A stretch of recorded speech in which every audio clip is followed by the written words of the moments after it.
Vidyadan Foundation for Education, in collaboration with Society for Integrated Development of Himalayas, organized a seminar on Indian perspectives of education from 20th to 23rd September 2012. Paper में एक advertisement पढ़ा था कि युवा दंपतियों की आवश्यकता है गांव में काम करने की। 2-3 साल इधर पुणे में नौकरी किया। नौकरी करते करते जो नौकरी की जगह पर होगा ऐसा कोई अपेक्षा नहीं था, वैसे कुछ चीजें घटी। नौकरी कम, 2 घंटे का काम, 6 घंटा नौकरी बचाने के लिए काम,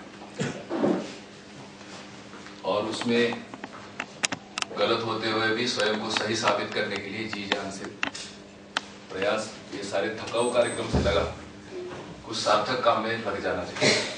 वैसे ही इंजीनियरिंग पढ़ते पढ़ते एक आध अध्यापकों ने बता दिया था कि तुम्हारी पढ़ाई में समाज का पैसा लगा हुआ है, तो इंजीनियरिंग की उपयोगिता कुछ समाज में होनी चाहिए। समाज में कहाँ होनी चाहिए, ऐसा कोई पढ़ाई में तो नहीं आएगा। संयोग ऐसा रहा कि मेरा और मेरी पत्नी का दोनों का इस बारे में एकमत था कि हम ये नौकरी बहुत ज्यादा नहीं करेंगे। घर में पृष्ठभूमि भी ऐसी नहीं थी, दोनों माता पिता शिक्षक परिवार का हूँ। ऐसे कोई सामाजिक ऐसा कोई माहौल नहीं था कि क्या किया जाए, और उतने में वो एडवर्टाइजमेंट फ्लैश कर दी और सारा वाइंड अप करके हम चल दिए ठेठ गांव में।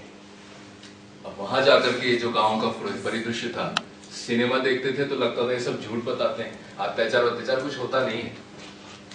पर हमारे गांव का सरपंच जब महिला के बाल पकड़ करके मैंने अपने आंखों से देखा, यहाँ कोई ह्यूमन राइट काम नहीं करता, सरपंच के इशारे पर बसें चलती थी, तो मुझे लगा ये कौन सी दुनिया में अपन आ गए, भारत में ही है क्या। तो कुछ शोध शुरू हुआ, लगा कि समस्या की जड़ गरीबी है, क्योंकि गरीब के पास बार्गेनिंग पावर नहीं है। ये सब इंजीनियरिंग कम, बाकी की किताबें हमने ज्यादा पढ़ ली थी, तो ऐसे जोड़ के देखा ये बार्गेनिंग पावर बढ़ाने से शायद समस्या का हल निकलेगा। बहरहाल 4-4.5 साल काम करने के बाद संस्थागत जो यांत्रिकता है, वो यांत्रिकता भी एक समय पर छलने लगी कि जो सोच के आए थे वो हो नहीं रहा। फिर कुछ मित्रों ने मिलकर के अलग से एक संस्था बनाई। शहडोल जिला है मध्य प्रदेश में, आदिवासी, और वहां जाकर के हम लोगों ने काम करने का तय किया। उस वक्त राजेंद्र सिंह जी का काम बड़ा प्रसिद्ध था, पानी का। उनका एक भाषण सुना था, पानी का काम करोगे तो पानीदार बनोगे। हमको लगा पानी का काम करना चाहिए, तो हम लोग पानी के काम में उतरे, जिसको सभी लोग जानते हैं, वाटरशेड परियोजना। हम लोग के सामने मुद्दा था कि सरकार के साथ करना है कि बिना सरकार के साथ करेंगे। हम लोग को लगा कि सरकार को गाली तो बहुत देते हैं, सिस्टम के साथ उतर के किया जाए, देखते हैं अपनी पवित्रता कितनी देर काम करती। तो 1.5-2 करोड़ का वो प्रोजेक्ट था। कलेक्टर भी इंजीनियर निकल गए, जो भी कुछ हमारा योग संयोग रहा, उनको लगा कि ये कुछ ग्रुप अच्छा दिख रहा है, युवा है, इनको कुछ चांस मिलना चाहिए। तो हम लोग सरकार के साथ उतर करके 8-10 साल जम के मेहनत किया। इतना प्रूफ हो गया कि टेक्नोलॉजी काम करती है। गांव में पानी दिखा, कुछ सुविधा बढ़ गई, परंतु धीरे धीरे लगा कि समस्या हटने का नाम नहीं ले रही है, और हम कितने पूछ जाएंगे। धीरे धीरे देखा संस्था ने एक स्वरूप ले लिया, जिसको कहते हैं आजीविका का केंद्र जैसे बन गया। साधन बढ़ गए, मान सम्मान बढ़ गया, परंतु भीतर ही भीतर एक अजीब तरह का थकान, अजीब तरह के तनाव ये महसूस होने लगे, और हम लोग इसके कारण पता करने में अक्षम थे। तो हमारे कुछ मित्रों ने कहा एक जीवन विद्या शिविर होता है, उस शिविर में आप चले जाओ, शायद वहां कुछ जवाब है। तो हम लोगों ने सारा कार्यक्रम बंद करके, जैसे कुछ स्नेहपूर्वक आग्रह होते हैं, उन आग्रहों को सम्मान देकर के हमने एक शिविर किया।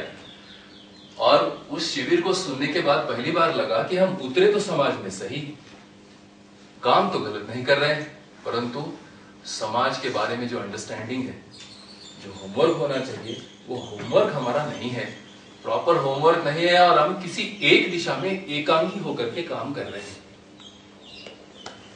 तो पानी का काम तो गलत नहीं है, तालाब बनाना भी गलत नहीं है, परंतु तालाब की सदुपयोगिता पानी की सदुपयोगिता जब तक स्थिर नहीं होगी तब तक ये काम लंबा टिकने वाला नहीं है।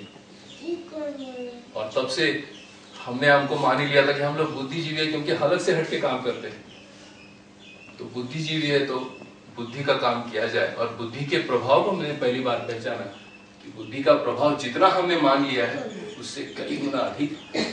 और इस प्रभाव के जरिए यदि हम काम करते हैं तो जो अपेक्षित रिजल्ट है वो रिजल्ट ज्यादा हो सकते हैं। तो इस बैकग्राउंड पर मेरा और सुवर्णा का इस विषय से परिचय हुआ, जुड़ना हुआ।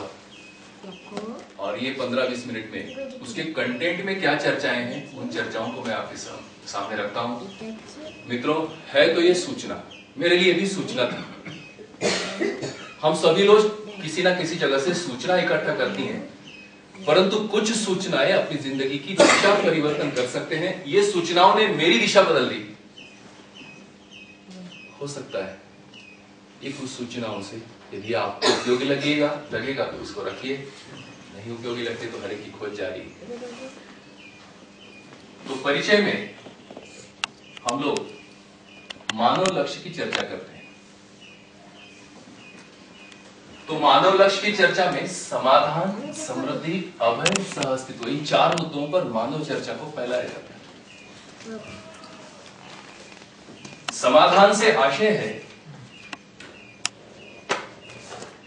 सभी प्रश्नों का उत्तर। हम सबको प्रश्न है, तो 2 प्रश्न है, क्यों जीना और सही जीने का तरीका क्या है। इन प्रश्नों के उत्तर के लिए एक छोटी एक्सरसाइज करते हैं जिसको कहते हैं मानव